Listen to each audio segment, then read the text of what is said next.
Good evening. This is FC with Fireside Chats, and tonight we're talking about Star Trek Discovery, Episode 9, Project Daedalus.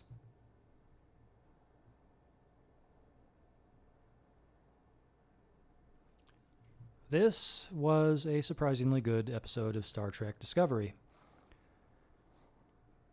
In this episode, there's a lot that happens. Admiral Cornwell drops out of warp and joins the Discovery. We get some great character moments with Airiam, Michael Burnham, Spock. You get some great character moments with Stamets, and you get some really good action that's very reminiscent of Star Trek First Contact. Jonathan Frakes does a masterful job of directing this episode. There are some things that do feel a little Star Warsy in here. For example, when they get to, and this was in the trailers, when they get to the Section 31 base, some of those mines with the cutters on them, that was a little silly. Reminded me of Star Wars Episode 3. Oh, watch out, Anakin. Buzz droids. Oh my goodness. I'm going to have to flick my wing into your wing to get them off. There was a lot of that, and it just didn't make a lot of sense. Like, why would you just not have explodey things? But whatever. Anyway, we learned quite a bit about Lieutenant Commander Airiam in this episode. She used to be a human, and she used to be very human, and we learned that she is actually an augmented human.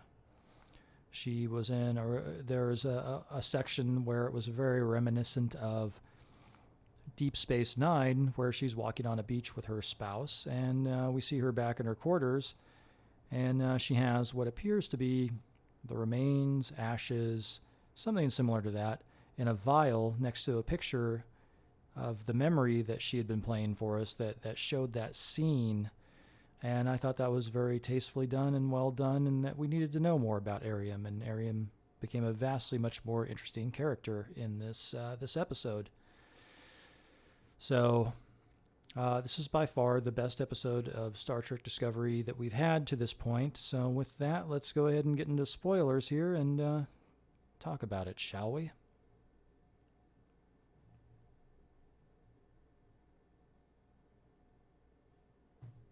Spoiler alert, Airiam dies.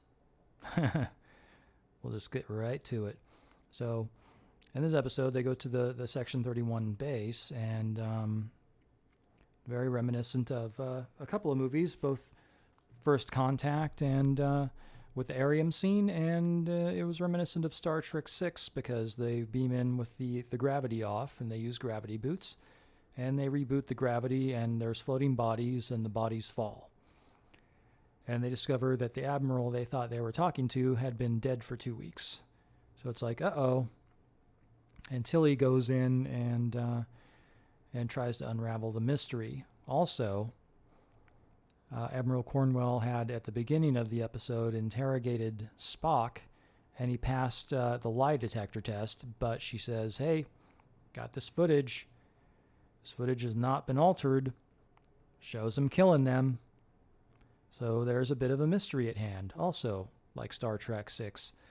So the episode continues. Airiam's beamed down, and part of Airiam's character arc in this is that she can basically, I guess, upload her memories into the cloud, the ship, and or she can store them with her at any time to remember them. It's actually a very interesting character arc for her, really. So they discover that she's uploaded most of her photos and memories. Apparently memories are like a PNG file or they're like a Photoshop file if you don't flatten the file, and they take up a lot of memory. So she had uploaded most of her memories, and she does what she did in the trailer and goes wacko, tries to kill Michael Burnham. And they find out that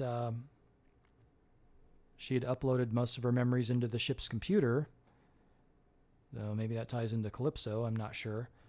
And that the mushroom spaghetti ball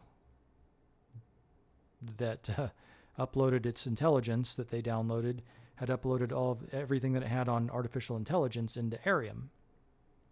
And Arium was acting on I'm not sure, and that's part of the mystery, if it's people from the future that had figured out the mushroom spaghetti ball, but everything that she ended up with was on artificial intelligence came from the mushroom spaghetti ball in episode 3. So they discover that Tilly does something very smart, and she's like, well, why, if the Admiral's been dead for 2 weeks, how did we get here? And she does some Photoshop magic and discovers that the thermal signature for the Admiral stayed consistent. And then she looked at Spock's footage where he murdered the people and said that the thermal signature there stayed consistent, and determined that it was a hologram, not Spock, that they've been communicating with both times. So the plot thickens. And Arium says, in a very touching moment, "You have to kill me." And I'm thinking, well, they're not going to do that. She says, "You have to kill me," because that memory that she had of her walking on the beach with her spouse, Tilly sent that to her, and that's what brought her back. And she's like, "I'm not in control of my actions. You got to kill me. You got to push me out the airlock." And they space Arium. But before they space Arium says, "Michael Burnham is the key to the whole thing. Michael Burnham I am here to kill Michael Burnham." And so it's just the plot thickens, the mystery thickens, and even though we're pretty sure that Michael Burnham is probably the Red Angel, how they're getting there is actually interesting. And Jonathan Frakes' direction is great in this, because I didn't get any of the breathy moments, that the whispering that I'd gotten of Michael Burnham in the past episodes that drove me crazy. I mean, she sounded like, a 3-year-old girl that didn't want to wake her dad up because he'd been on a bender, and he was going to beat him with a belt or something. "Oh, no. What are you talking about, Tilly?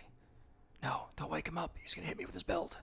He's going to hit me with his belt and lock me in a closet and not feed me for 3 days." That kind of delivery. She said it with authority in this one and was never breathy and stupid in her delivery. And I was like, okay, great. She's a commander. She should be speaking with authority. Fuck yes. About time.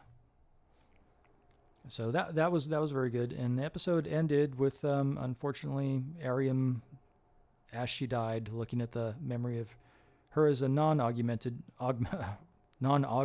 human with her boyfriend or spouse or whatever it is. And it was a touching death. It was a death that was earned. And so I can't wait to see what happens in the next episode. This was a good episode of Star Trek Discovery, the best so far. Had some doubts about Michelle Paradise, but she certainly, in conjunction with Jonathan Frakes, this was a good episode of Trek. So those are my thoughts on Star Trek Discovery, Episode 9. What do you think? Comment below. I'd love to hear from you. This has been FC with Fireside Chats. See ya.